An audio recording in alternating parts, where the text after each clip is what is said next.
어제 박근혜 전 대통령이 삼성 서울병원에서 이제 퇴원했고 이 사저가 있는 대구 달성군으로 내려갔죠. 그런데 지금 가서 주민들을 위해서 어떤 일을 했대요. 어떤 일을 했을까요? 벌써부터요. 관련 영상 보시고 이어가 보도록 하겠습니다. 입주 떡도 돌렸다고 하더라고요. 예, 그거는 뭐 대통령께서 말씀을 하셔서 예. 떡은 사실 뭐 경우 제가 하여튼 여러 군데를 좀 알아봐서 예. 나름 이렇게 좀 괜찮은 곳으로 선정이 있었습니다. 그 단가가 조금 있는 떡입니다. 예. 떡을 돌렸다. 아니 보통 우리도 이사 가면 이렇게 뭐 옆집, 윗집, 아랫집까지는 아파트 같은 경우 좀 돌리고 하더라고요, 진짜. 예, 우리의 네. 미풍양속인데 네. 그 떡을 그러니까 네. 이사떡을 돌렸는데 박근혜 대통령이 먼저 그 얘기를 했다는 거죠. 아하. 떡을 돌렸으면 좋겠다라고 해서 서울 강남의 떡집에서 주문을 해서 떡을 가지고 갔다는 거예요. 저 떡이에요, 진짜로. 예, 근데 떡 하나가 아니라 아하. 세트입니다. 와. 저게 한 10,000원 정도 된다고 하는데 네. 그 시루떡에다가 찰떡, 영양떡, 약과도 있고 한과도 아하. 있고 네. 저런 세트를 그 쌍계 112 주민들하고 초곡리 주민들한테 네. 170여 가구한테 돌리면서 네. 이웃으로 이사 오게 됐다. 앞으로 네. 잘 봐달라. 그렇게 그 대리인이 이야기를 했고 그에 대해서 초곡 112 이장이 같은 동네 주민으로서 대환영한다. 앞으로 우리 동네에서 마음과 건강을 치유하시기를 기원드린다. 네. 이렇게 화답했습니다. 이게 사실 그냥 액면 그대로만 받아들이면 되는데 백성원 변호사님 이제 정치권에서는 이제 또 호사가들은 뭔가 메시지가 담겨 있나 이 떡 돌리는 미풍양속에 그럴까요? 어떻습니까? 근데 뭐 이 부분은 그렇게 뭔가 정책 의미를 담아서 해석을 하는 건 좀 개인적으로 좀 반대하고요. 일단 박근혜 전 대통령 같은 경우에 달성은 그냥 본인의 정치적 마음의 고향 아니겠습니까? 그곳에 그래서 사저도 마련을 한 거고, 그래서 이곳에 돌아왔다면 물론 저희처럼 주민들과 편하게 만나서 뭐 얘기하고 하기는 쉽진 않겠죠. 경호 문제도 있고 하니까. 하지만 내가 여기 이렇게 이사를 와서 이 주민들과 함께 지내는데 환대해 준 데에 대한 고마움과 그리고 앞으로 이곳에서 함께 지내야 할 이제 주민들에 대해서 그냥 인사하는 정도 그런 의미로 받아들이면 되지 저걸 가지고 또 이게 무슨 정치적 의미가 있지? 이런 해석하는 건 너무 과하지 않나 싶네요. 네. 혹시라도 이 방송 보시고 나 못 받았는데 하시는 주민분들도 계실지 않도록 아마 가구 수를 잘 세셨을 것 같아요. 유영하 변호사가 아마 그 실무를 했을 것 같으니까. 그런데 생각해보면 박근혜 전 대통령이 일단 입원해 있을 때만 해도 박근혜 전 대통령이 퇴원하게 되면 자 거처를 어디에 마련할까 진짜 많이 궁금했잖아요. 근데 보신 것처럼 대구 달성군에 그것도 상당히 큰 집으로 옮겼어요. 어떻게 저거 사저를 대구 달성군에 마련할 수 있었을까요? 관련해서 얘기 들어보시고 이어가 보도록 하겠습니다. 사저 구입 자금에 대해서도 여러분들이 여러 말씀을 하시는데 개인 간의 이제 사인 간의 채무 채권 관계이기 때문에 제가 상세하게 밝히지는 못하지만은 일정 부분 가세연이 도움을 준 게 맞고요. 아, 그래요?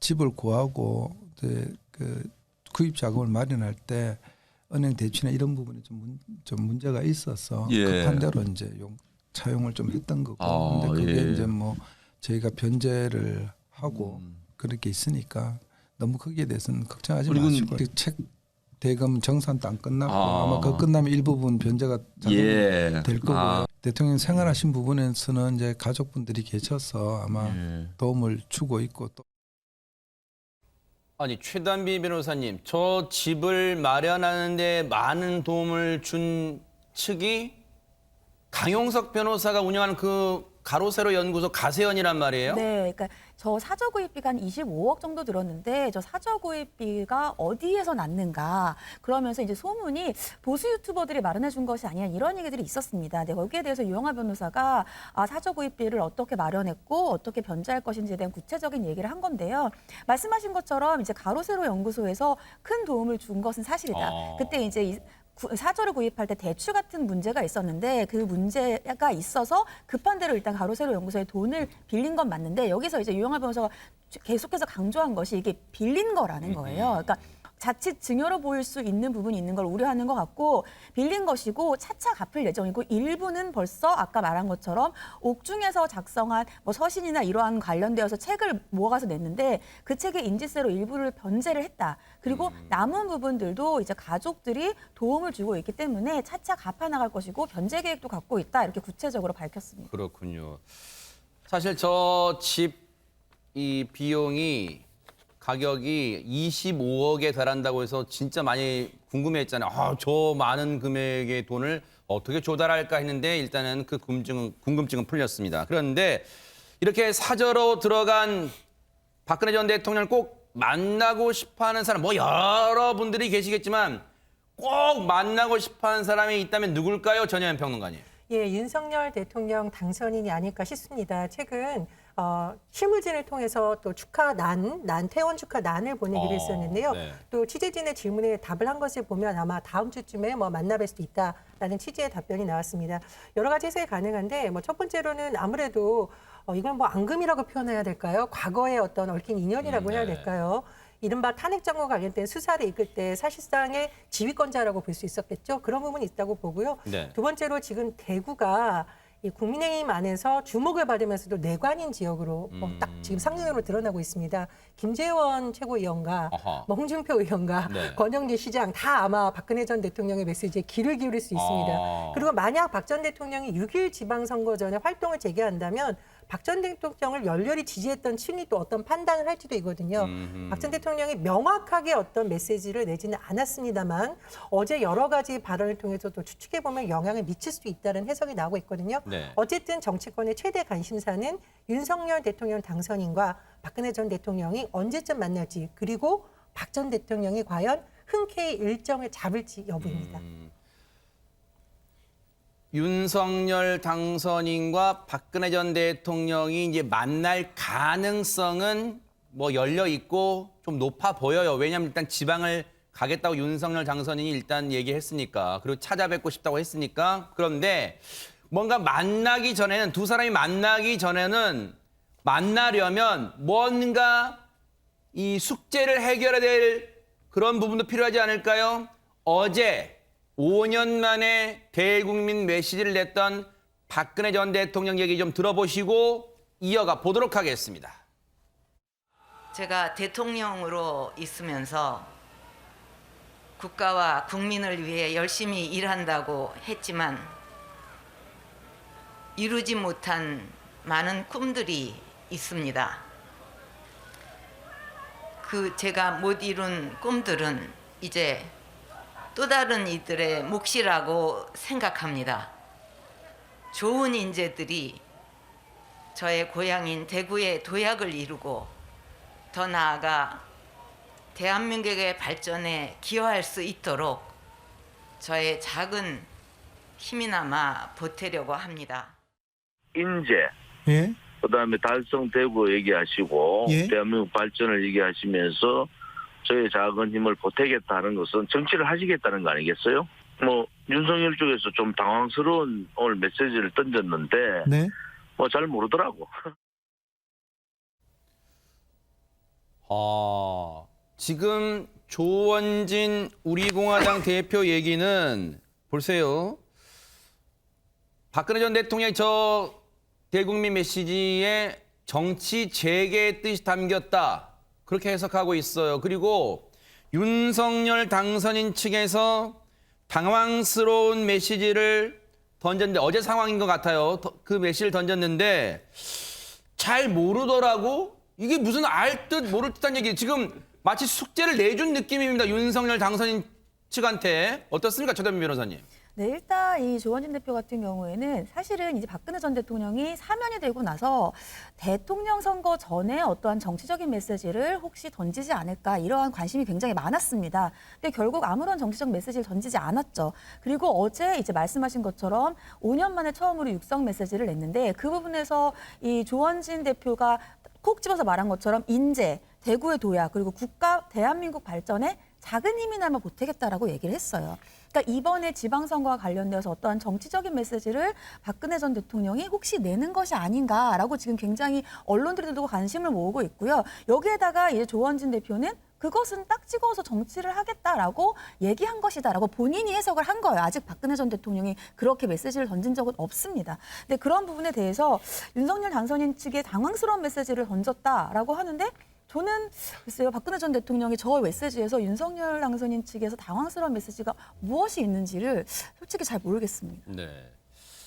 근데 이게요, 듣기 평가도 아니고요. 제가 들었을 때는 이게 해석이 그 발언 좀 다시 들려주시죠. 왜냐하면 제가 듣기로는 윤석열 당선인 쪽에 당황스러운 메시지를 던졌다는 게 아니라 어제 발언을 들어보면 윤석열 당선이 퇴원 관련해서 어떤 메시지를 냈잖아요. 근데 그 반응 메시지가 당황스럽다 이걸로 해석됐거든요. 다시 한번 들려드릴게요. 여러분도 같이 한번 들어보시고 이어가 보도록 하겠습니다.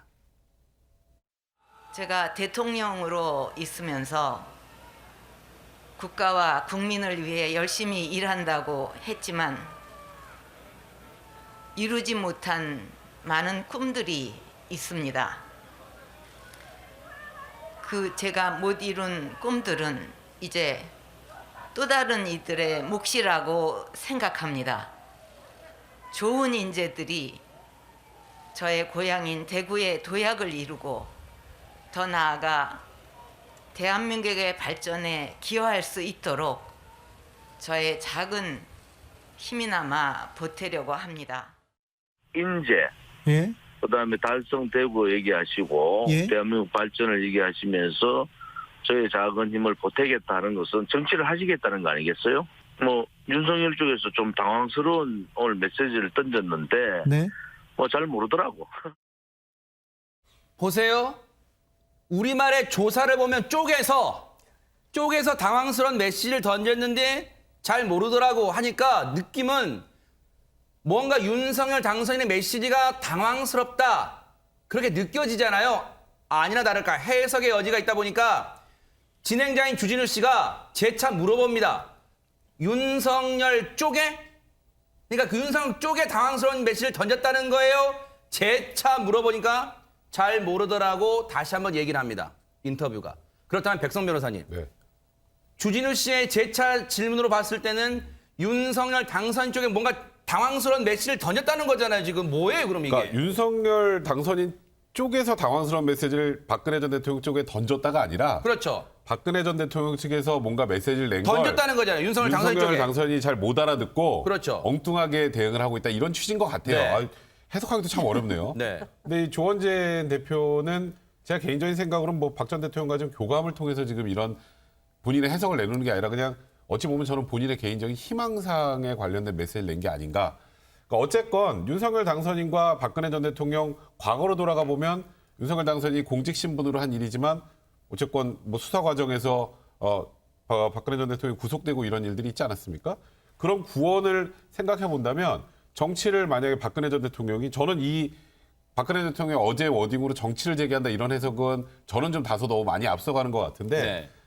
뭐 그렇다고 만약에 이제 조원진 대표의 해석대로라면 아무래도 지금 윤석열 당선인 국민의힘에 좀 안 좋은 감정을 가지고 있으면 좀 이쪽에 정치적으로 좀 안 좋은 그런 박근혜 대통령의 행동이 생길 텐데 그걸 모르고 있더라고. 이런 그 의미는 지금 예를 들어서 지금 대구시장에 지금 뭐 유영하 변호사 얘기도 있고 또 아무래도 조원진 우리 공화당 대표 입장에서는 윤석열 당선인에 대해서 좀 거부감을 가지고 있으니 우리 쪽에 좀 유리한 정치적 메시지를 낼 건데 그럼 국민의힘이 불리하지 않겠어? 근데 왜 그걸 모르니? 라는 취지로 말씀하시는데 저는 이건 순전히 보인 개인의 희망사항이라고 생각합니다. 근데 하재근 평론가님께 여쭤볼까요? 사실 우리가 그동안 시청자분들이 생각할 때는 박근혜 전 대통령의 이른바 공식 스피커, 뭔가 입장을 대변하고 메시지를 전하는 스피커 입장은 유영하 변호사라고 생각을 많이 해왔잖아요. 근데 지금 조원진 대표 얘기는 자기가 뭔가를 많이 알고 있다는 듯이 얘기를 하고 있어요. 일단은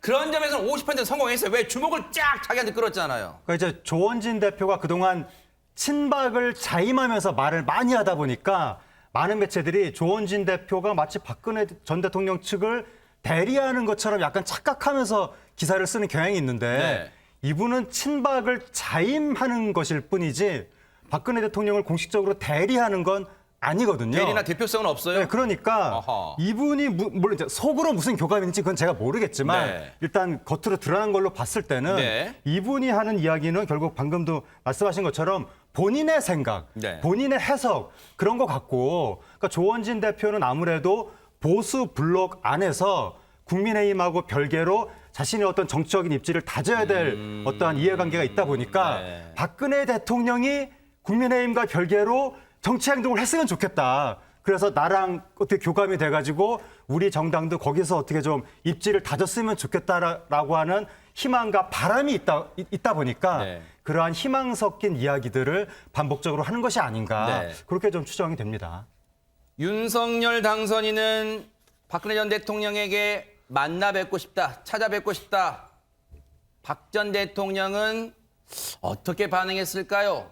그 부분도 궁금하고 아울러 이 대목에 대해서도 조원진 대표 얘기까지 마저 들어볼게요. 듣고 이어가 보도록 하겠습니다.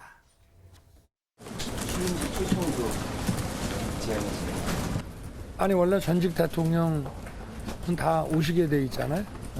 그래서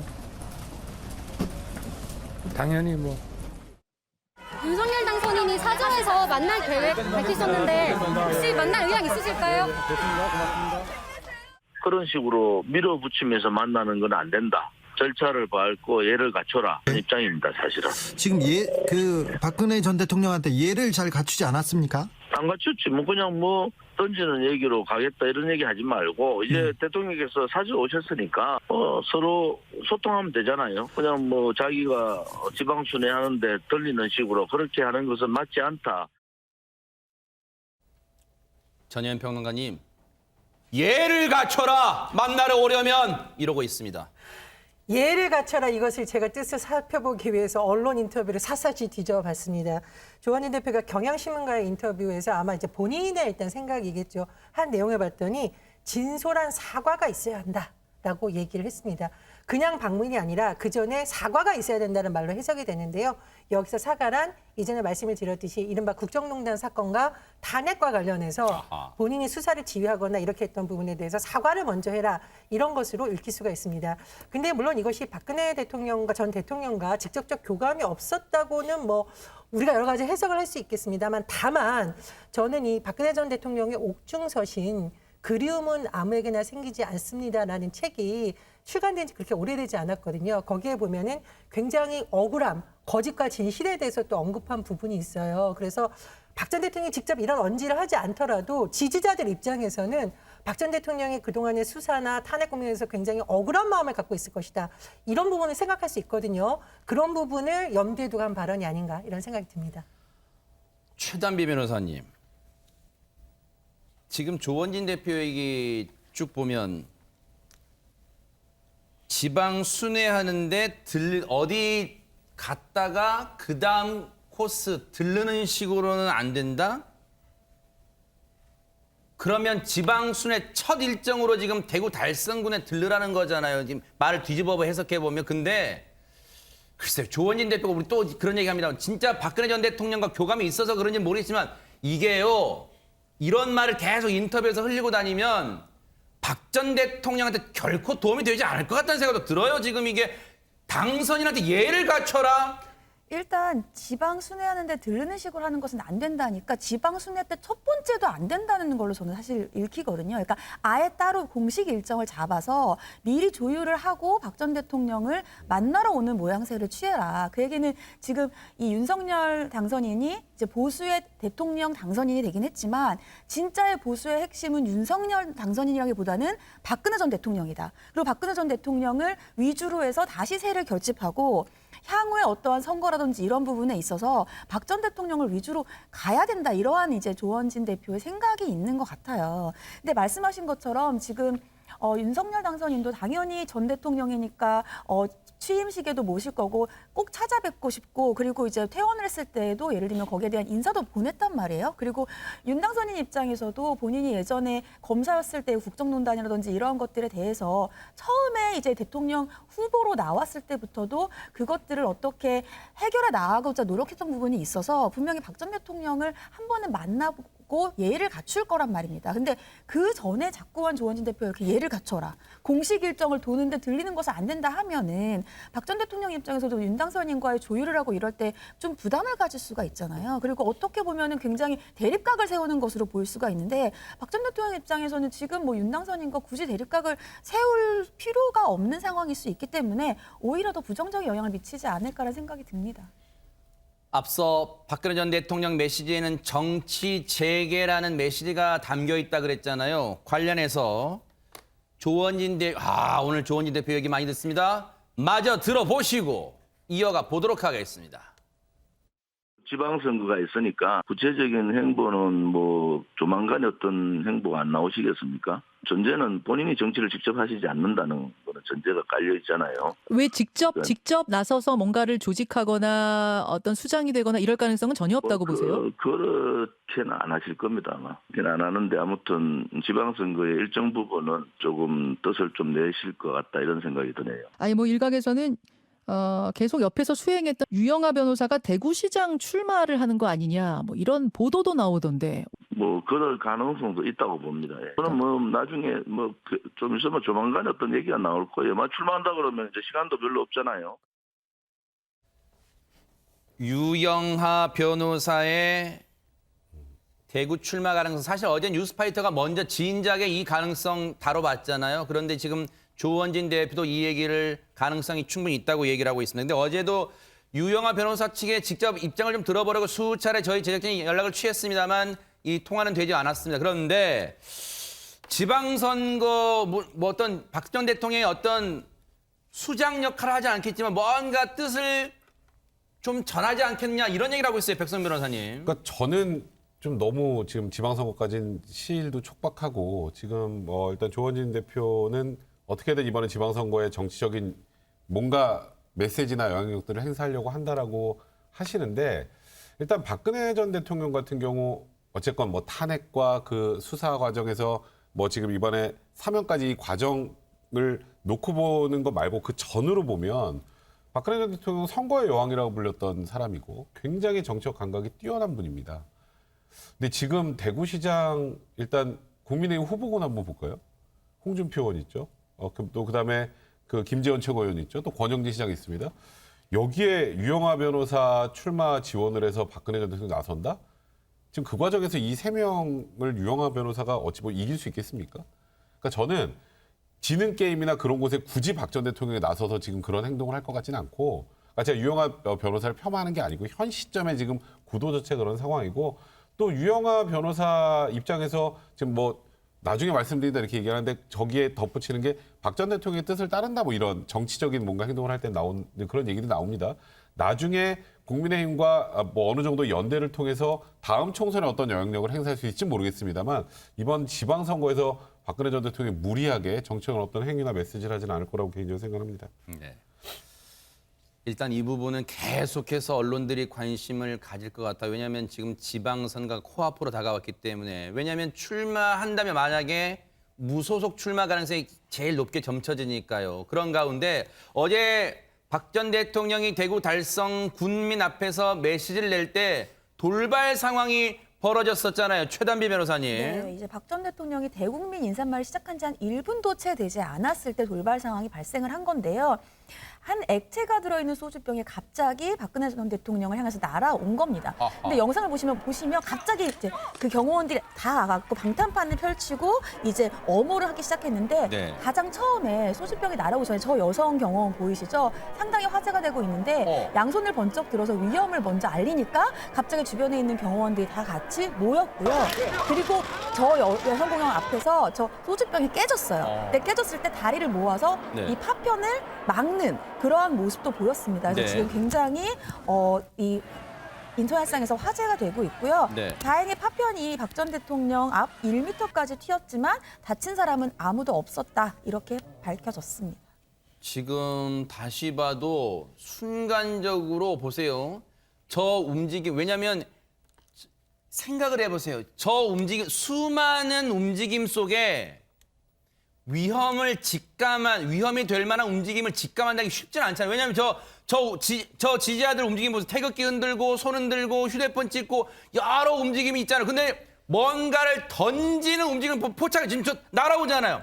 저걸 육탄방어한 거 일단은. 그래서 위험신을 알렸고 순식간에 다른 경호원들이 에워싸고 방탄 가방까지 펼치면서 저렇게 보호를 하는 상황이 돌발 상황이 펼쳐졌습니다. 일단은 사실 우리가 화면에 그 뉴스나 이런 데서 하재근 평론가님 경호원들의 그 경호 시범도 봅니다만 실제 보는 건 진짜 이례적인 것 같아요. 예, 이거 절대로 있어서는 안 될 네. 사건이 벌어졌는데 저기 계란도 아니고 유리병이면 굉장히 위험한 거거든요. 절대로 저런 일은 앞으로 다시 있어서는 안 되고 네. 경호원들이 바로 굉장히 그 혼잡한 상황인데도 불구하고 위험 그 움직임을 바로 캐치를 해서 네. 정말 시의적절하게 행동을 한 것 같고 경호원들의 행동이 만약에 늦었다면 혹시 또 1차 어떠한 저런 공격 이후에 2차로 어떤 행동이 있었을지도 모르는데 정말 대처를 잘한 것 같은데 저기서 어느 40대 남성이 저렇게 했다는 거예요. 근데 그 40대 남성이 나는 인혁당 사건의 피해자다. 화가 나서 소주병을 던졌다라고 주장을 했다고 그랬었죠, 하는데 네. 근데 인혁당 사건이 1970년대에 있었던 이른바 그 사법 살인 사건이고 나중에 다 무죄가 나왔거든요. 네. 그 피해자들은. 근데 그때 그 피해자분들은 지금 70대고 지금 인혁당 사건 관련 그 추모 기관이 있는데 네. 거기서 발표하기를 저 40대 남성이 그 피해자 인혁당 사건 피해자 본인도 아니고 그 자녀나 손자녀도 아니라고 그랬거든요. 그러면 저 40대 남성은 왜 인혁당 사건 운운하는지 도무지 이해가 가지 않고 네. 경찰이 이 부분은 그러니까요. 철저히 조사를 해야 될 것 맞아요. 같습니다.